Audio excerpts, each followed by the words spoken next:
রোজা কি সবসময় ফরজ ছিল? না, একটি নির্দিষ্ট দিন আছে যেদিন আল্লাহ আকাশ থেকে নির্দেশ নামিয়েছিলেন, আজ থেকে রোজা ফরজ। সেই ঐতিহাসিক দিনটা কোনটি জানো? হিজরতের ১.৫ বছর পর, দ্বিতীয় হিজরিতে শাবান মাসে আল্লাহ সূরা বাকারার আয়াত নাজিল করলেন, ইয়া আইয়ুহাল্লাযীনা আমানু কুতিবা আলাইকুমুস সিয়াম, হে ঈমানদারগণ, তোমাদের ওপর রোজা ফরজ করা হয়েছে।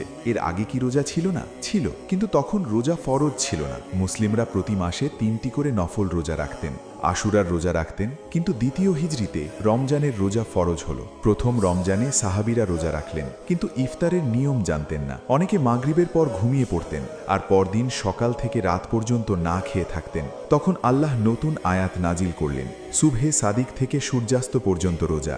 এটাই আজকের নিয়ম। নবীজি সাল্লাল্লাহু আলাইহি ওয়াসাল্লাম মোট ৯টি রমজান পেয়েছিলেন। রোজার এই ইতিহাস জেনে রমজানকে আরও গভীরভাবে ভালোবাসো।